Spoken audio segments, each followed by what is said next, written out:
الحمد لله والصلاة والسلام على رسول الله وعلى آله وصحبه ومن والاه. السلام عليكم ورحمة الله وبركاته. درابين دون ها درسير سابو تتبري ها دفتر من دروس اللغة العربية. أما درسير من دون بسمي تيجي بتاتي ودي ألف با ب جيم. تون دون ها ألف فتين قال درسير من دو ولتن تاتي بات فتي بوين كذا هذه إن شاء الله. Darsere man ɗo janginan haala ko ɓe mbiyata jam'u wato jam'u ɗo wato ko en mbiyata pluriel wato hunde to nde ɗuunde ɓe wiya jam'u, to gotel ɓe wiya mufrat, to ɗiɗi bo ɓe wiya musanna ha lunga arabiya bannin. Gotel ma ɓe wiya mufrat ka en mbiyata be français singulier. To musanna ɗo ɓurna fu bana en mbiyata duel be français.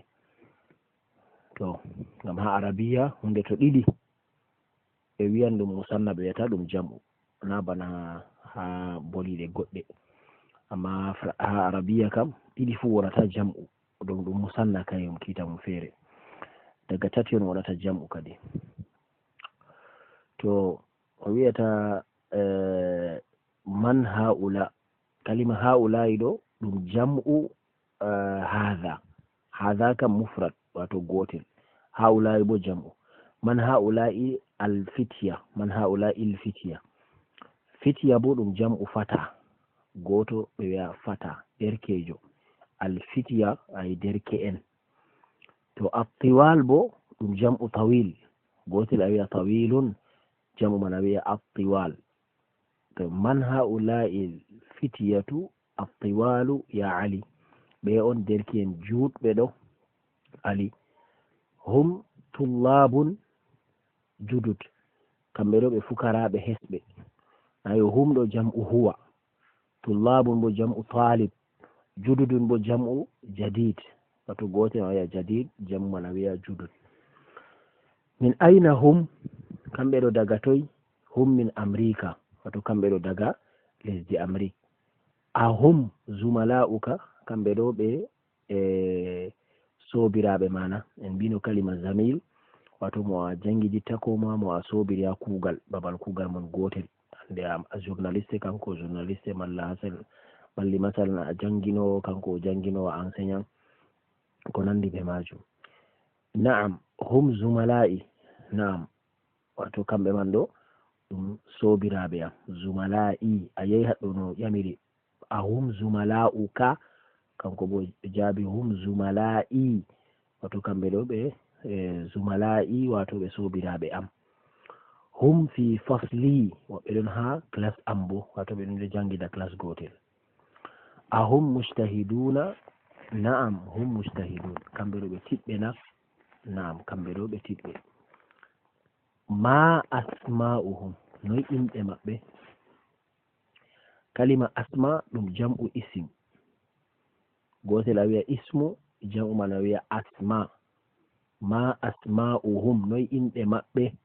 Asma'uhum Yasir wa Zakariya wa Musa wa Abdullah, ɗon inɗe maɓɓe. Wa man haula'i rijal alqisar, haula en mbino ɗum jam'u hadha. Arrijal bo jam'u rajul, goto a wiya rajul, jam'u man a wiya arrijalu. Wa man haula'i rijalu alqisar, alqisar bo jam'u alqasir, alqasir dammuɗo, jam'u man alqisar rammuɓe, wato ɓe on worɓe ɓe ɗo rammuɓe ɗo. Hum hujjajun, hum no kamɓe hujjajun, hujjaj bo ɗum jam'u hajjun, wato hajjun ɗo kijjowo, wato mo yata mo hijjata, to jam'u maɓɓe to ɓe jura wiya hujjaj. Min aina hum, kamɓe ɗo ɓe daga toy. Ba'duhum min as-sin wa ba'duhum min al-yaban, wato yoga maɓɓe ba yugo, woɓɓe maɓɓe daga leddi sin, woɓɓe bo daga leddi yaban. Yaban do kamɓe arab en ƴonta Japan. Aina Musa wa asdiqa'uhu, ha toy Musa be sobiraɓe muɗum. Zahabu ila al-mat'am, ɓe dilli ha restaurant, mat'am ɓe dilli ha restaurant. To tamrin fuɗɗi kadi, o wiyata hawwil al-mubtada fi kullin min al-jumal al-atiya ila jam'in. A waylita mubtada'aji ɗo hadha talibun wato hadha ɗo na kai mubtada a wartira mo jam'u andi to a wartiri mo jam'u bo dole khabar bo wartan jam'u to hadha talibun ina wi haula'i tullabun yani ɓe ɗo fukaraɓe hadha tajirun haula'i tujjar yani tajir ɓe tujjar tajir ma nayi goɗɗo goto tujjar bo jam'u hadha hajjun haula'i hujjaj hajjun ɓe hujjaj hadha rajulun haula'i rijal hadha rajulun haula'i rijal hadha kabirun haula'i kibar nayi kabirun bo jam'u mako kibar hadha saghirun haula'i sigharun wato sighar bo jam'u saghir hadha qasirun haula'i qisar bo ɗum jam'u qasir yani dammuɗo hadha tawilun haula'i tiwalun hadha waladun haula'i aulad ɗo jam'u walad hadha ibnun koma hadha ibnun haula'i abna'u wato ɓe ɗo ɗum ɓikkoy yani abna jam'u ibnun hadha ammun en jangina ɗum bappaño haula'i a'mam bo wato wappayɓe hadha shaykhun haula'i shuyukh wato shuyukh ɗo jam'u shaykh tayan goto ma shaykhu ɓe ɗuɓɓe bo ay shuyukh hadha dayfun haula'i duyuf ɗo wato hoɓɓe jam'u dayf duyuf jam'u dayf hadha zamilun haula'i zumala hadha faqirun haula'i fuqara faqirun ay talakajo fuqara bo ɗum jam'u faqir hadha ghaniyun haula'i aghniya hadha sadiqun haula'i asdiqa ghaniyun bo jam'u jawdi aghniya jam'u maɓɓe sadiqun be asdiqa hadha tabibun haula'i atibba'u kamɓe wonno kamɓe wite docteur en médecin en hadha fatan haula'i fityatun bana en hosino arande hadha akhun haula'i ikhwatun akhun ɗo jam'u mako ikhwa hadha jadidun haula'i jududun ɗo jam'u jadid hadha mudarrisun haula'i mudarrisuna kam jam'u mako ɓedda wawu be non haula'i mudarrisuna hadha fallahun haula'i fallahuna هذا مجتهد هؤلاء مجتهدون هذا مسلم هؤلاء مسلمون حول المفردات التي تحتها خط إلى الجمع إلى جموع كما هو موضح في المثال wato misalu ji ɗo a wartir ɗum jam'u je ɗo mari didol ha les man ɗo amma isina bo ko marata haaje wo'itinego misal man o waɗanima man هؤلاء من هذا الرجل هو حاج نايدو كمثال جملة من هذا الرجل من كورو هو حاج كان كورو هيجو تو تاويلتان inde marnde dido lalis mudum jamudo naide kalimajan parsanjal man haula'i rijal hum hujjajun ay min aina hadha at-talibi huwa min al-hindi to do bona wadirta biya من أين هؤلاء الطلاب هم من الهند أين التاجر الكبير هو في السوق أين التجار الكبار هم في السوق أين المدرس الجديد هو عند المدير أين المدرسون الجدد هم عند المدير يبني أبيتهم أين الطالب الجديد أهو في الفصل أين الطلاب الجدد أهم في الفصل أهذا الطالب غني لا هو فقير أهؤلاء الطلاب أغنياء لا هم فقراء بني ودي تجمما من هذا الرجل هو ضيف من هؤلاء الرجال هم ضيوف لي أخ كبير هو طالب بالجامعة لي إخوة كبار هم طلاب بالجامعة يا بيتدوبو أين صديقك؟ ذهب إلى المكتبة.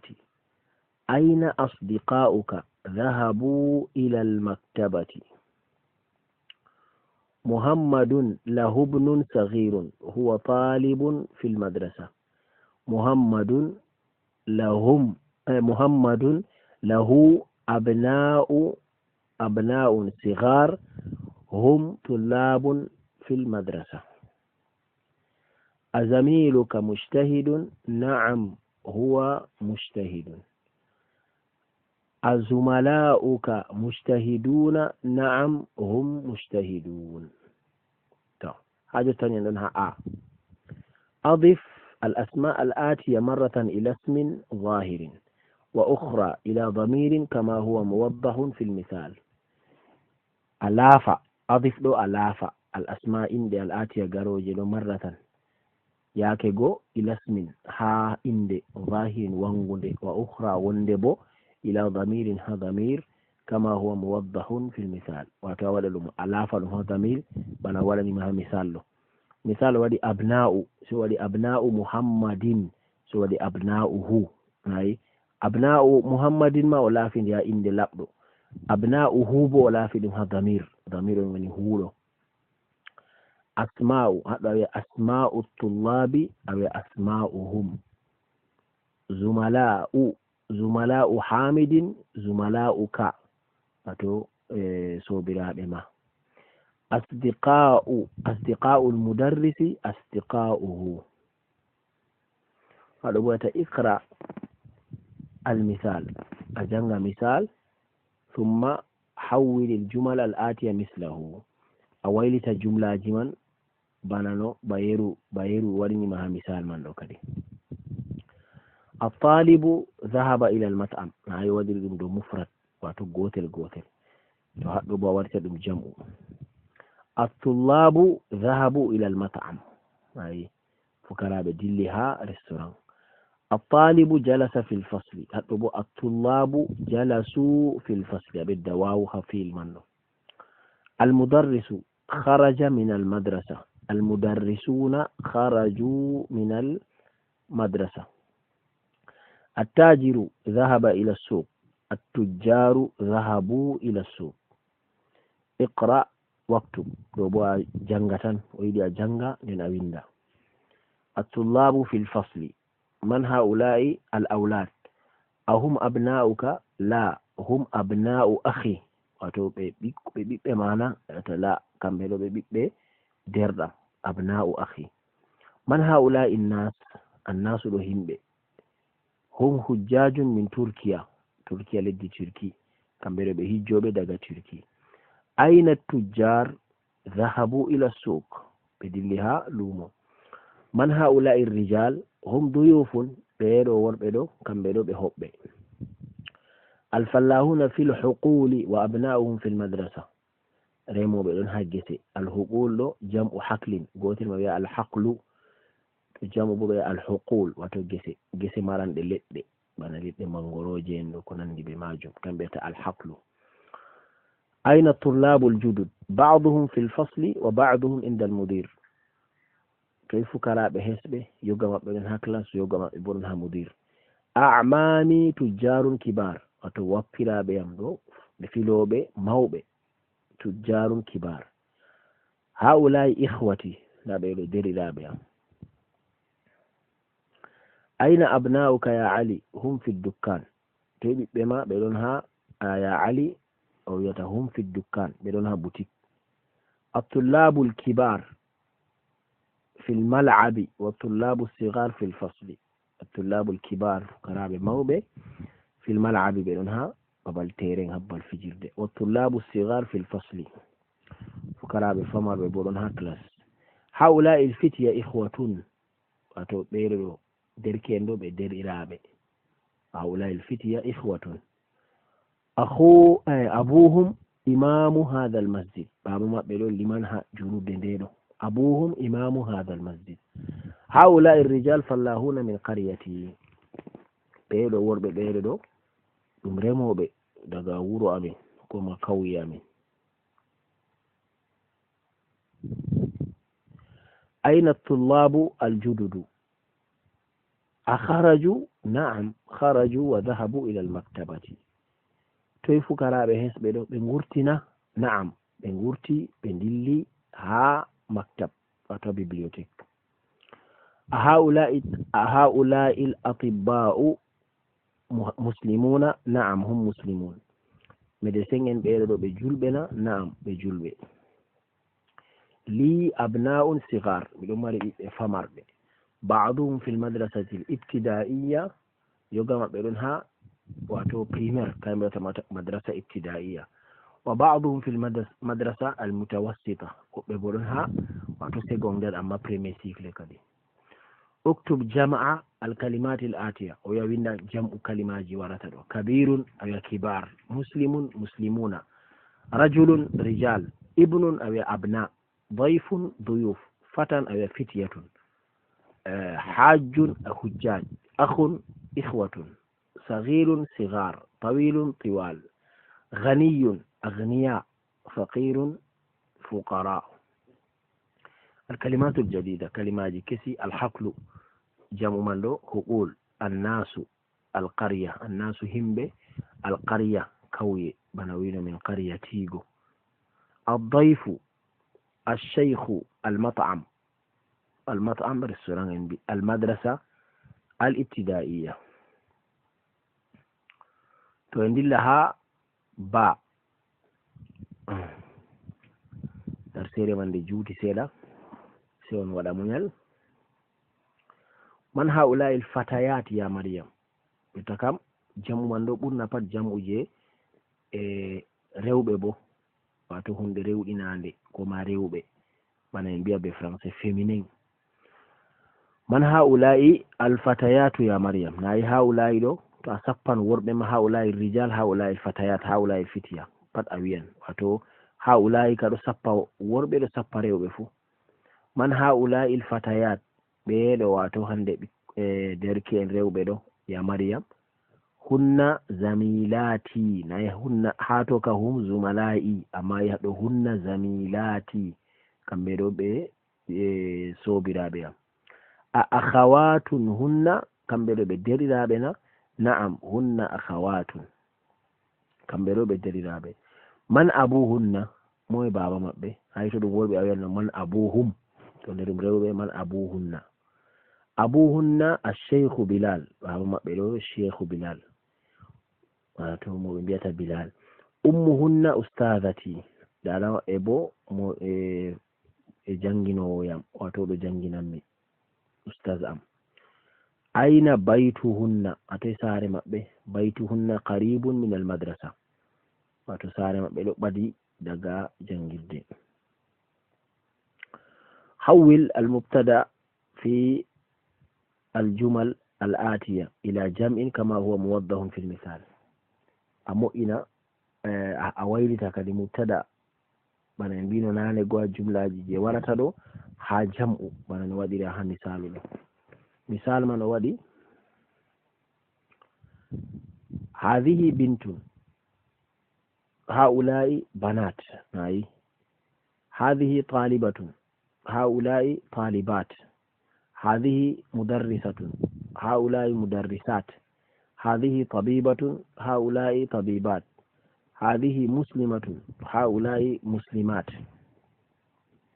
وتفعل جمع مدرسات مسلمين طبيبات يعني دو كم جمع جمال أما قال وكيري مؤنث يعني مؤنث بو فيمينين واتو طبيب نايدو كان ميديسين جو أما غوركو أما تاي طبيبة دبو تاي جمع ما كان طبيبات بنا مدرسة أي مدرسات مسلمة يا مسلمات هذه زوجة تيري إلى دبو أو جوما زوجات هذه أخت هؤلاء أخوات أي أخت لدراو دبو بنا يا سر وتتاوي أخوات جمع منون هذه فتاة أبو فتيات هذه جديدة هؤلاء جدد جديدة أي جمع كوين جدد من هذه كبيرة لو جمع كسنجتا بنا مذكر ياكي تدوم وربي بتدوم ريو فباني بيا كبار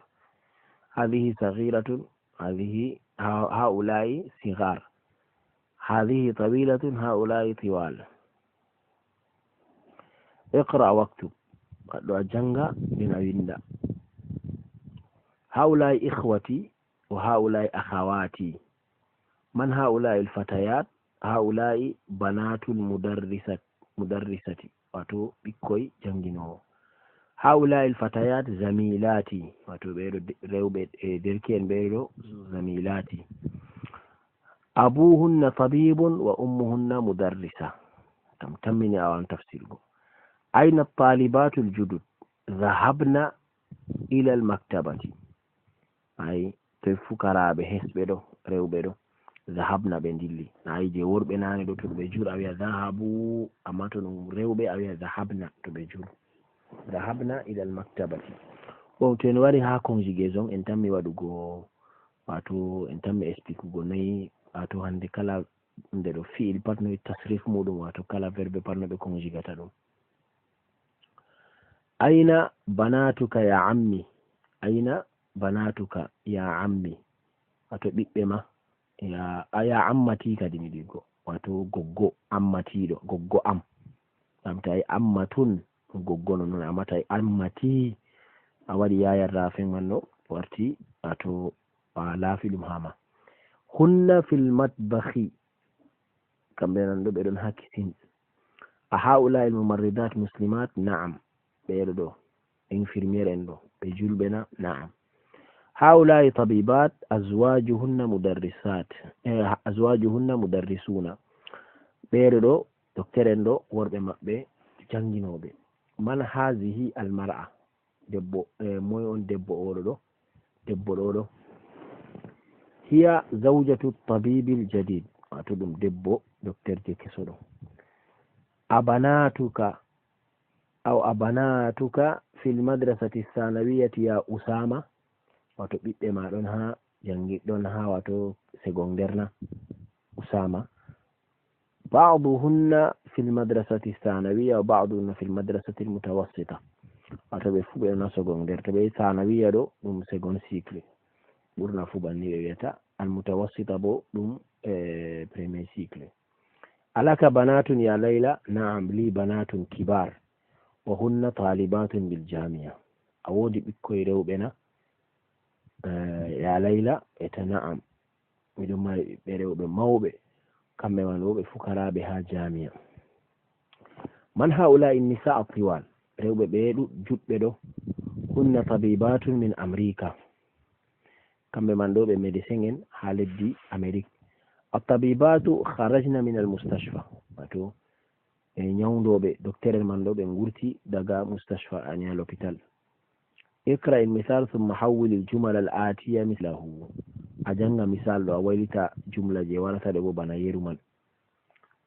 زينب خرجت أي خرجت من الفصل. هذا زينب وآمنة ومريم لا يبتن توقع جمع سبب خرجنا من الفصل يورتها كلاس. تقول زينب تنبو خرجت أي أكورج من فيري دوما خرجنا لبو خرجت. المدرسة ذهبت إلى الفصل. المدرسة ذهبت إلى الفصل. نيكا تاولا جمع المدرسة المدرسات ذهبنا إلى الفصل. الطالبة الجديدة جلست في الفصل. نيكا ما الطالبات الجدد جلسنا في الفصل. بنت محمد ذهبت إلى المدرسة. فورتن الجمع بنات محمد ذهبنا إلى المدرسة. wodi ko mi findinayno ko larani hala inde en bino inde to ɗon mari tasakeri ha ragare muɗum ɗum inde muannas, wato ɗum feminin inde man ɗo. sai to ɗum inde gorko ɗum feminin kayum man ɗo. sai to ni ɗum inde gorko kayum to ɗum inde gorko kam ɗum wonata ko ɗum feminin.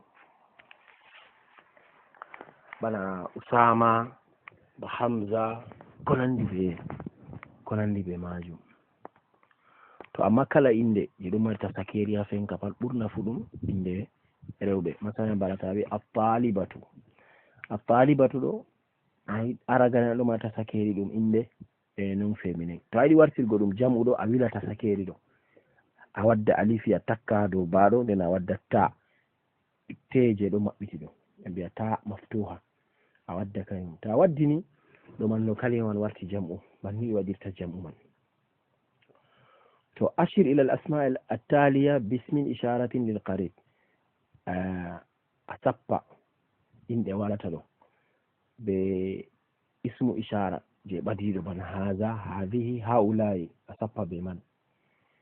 nayi to ɗum jam'u ma a sappira be haula'i, to ɗum muzakkar mufrad ɗum gotel bo a sappira be haza, to ɗum muannas bo a sappira be hadhihi.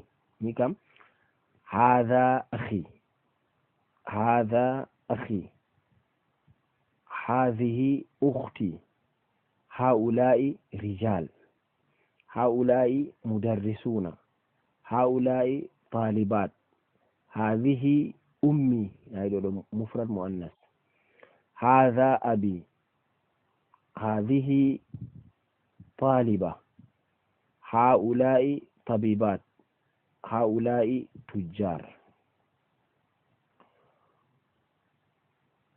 ضع في الأماكن الخالية من الجمل الآتية ضميرا مناسبا. ها جملة جوارة دوبو ولا ضمير جهادة. ضمير من وني هو، هي، هم بهن. هو ما باويغو بناويا il en français, troisième personne du singulier. Hiya bo troisième personne du singulier wala makadi muannas wato féminin. Humbo troisième personne du pluriel, donc a wiya il be s. Hunna bo ɗum l be s. Man hadha ar-rajulu, mon oɗo ɗo, na wiyan yo a utilisant pronom ji ɗo huwa, hiya, hunna, hum be hunna. to man hadha ar-rajul a wiya huwa mudarrisuna, kanko ɗo janginowo amin. aina at-talibatu, ɗo bo a wiya hunna, nayi talibat ɗum jam'u muannas, hunna fil fasli. man haula'i al-fitya, hum nayi fitya ɗo ɗum jam'u muzakkar, hum a wiya abna'ul mudarrisi. aina at-talibatu al-jadida, hiya fil maktabati. man haula'i an-nas, hum hujjaj min al-hindi, ɓe on himɓe ɓeɗo ɗo kamɓe ɗo ɓe hijjoɓe daga inde. yake feere on yiya miɗo tafsira, yake feere bo mi yeccata mana miɗo sala, ngam en laartini kalimaji man, to en waɗi yake feere mokkata mana miɗo sala. aina tabibat, hunna fi mustashfa al-wilada, kamɓe man ɗo ɓe ɗon ha maternité, mustashfa al-wilada ɗo banni ɓe wiyata. man hadha al-waladu alladhi kharaja min baytika, huwa ibnu akhi, mo on wurti nder saare ma jotta ɗo, ɗum ɓi derɗam. min aina haula'i duyuf, wato ɓeere ɗo daga toy hoɓɓe ɓeere ɗo, hum min ar-riyad, banni a wiyata. min aina haula'i al-mumarridat, a wiya hum min al-philippine. man hadhihi al-fatatu, hiya bintul mudarrisati. hati jam al-asma' al-atiya, waddu jam'u kalimaji warata ɗo. ukhtun, bintun, ukhtun ma a wiya akhawatu, kaymon jam'u ukhtun ɗo. bintun bo banat. muslima a wiya muslimatun. tabibatun tabibat. tabibun bo a wiya atibba. zawjun a wiya azwaj. zawjatun bo a wiya zawjat. fatatun bo a wiya fatayat. kabiratun a wiya kibar. tawilatun a wiya tiwal. jadidatun judud. akhun a wiya ikhwatun. kabirun a wiya kibar. jadidun bo a wiya judud. asma'ul ishara lil qarib, hadha talibun, hadhihi talibatun. in asma'ul ishara wato inde sappago bana en biya be français pronom démonstratif. hadha talibun ɗo ɗo mufrad muzakkar, hadhihi talibatun ɗo bo mufrad muzakkar, mufrad muannas kadi mi wi ko. haula'i tullab, haula'i talibat. haula'i ɗo jam'u je worɓe, haula'i je ɗo bo haula'i talibat bo jam'u je rewɓe. al kalimatul jadida, az-zawju azwaj, zawju ɗo en mbi teriɗirawo, azwaj bo teriɗiraɓe, wato teriɗiraɓe worɓe. Almar'atu biduni al imra'a, wato almar'a tawa talif be lambo amin jaɗum do imra'a. Almar'atu jam'u mako nisa qarib. to ɗo foti en dara haɗɗo to meti en nastinan darsere wato hande 14 ɗo be luttuɗum je darsere 13 ɗo en nastira be majum ha darsere 14 inchallah. foti kadi goɗɗo o yiyan ɗo windi darsere 14 ha darsere nden tammi waddugo to Allah fondi en to ɗo man ɗo anda kadi wodi ko luttino ha darsere 3 ngam darsere man nde juuti kañum waɗi darsere 13 man ɗo juuti kañum waɗi en senditi ɗum en usti seɗɗa nayi jotta ma o jomum waɗi takriban minti 51. ko ngam majum kadi tumni en ɗo wasa haragare boliɗe men en tiɗana wato lecture jangugo jur kaymon waɗata wawa arabiya ha waɗa lecture jurde tawiɗon ha takriban en waɗi sali 70 page ɗon a tiiɗa ta heɓano waɗa ɗum chaque jour a janga daga premier page 70 kam ɗo kam inchallah miɗo wiyama sewu inchallah abshir ko mi wiyama albisir a wawan luga arabiya.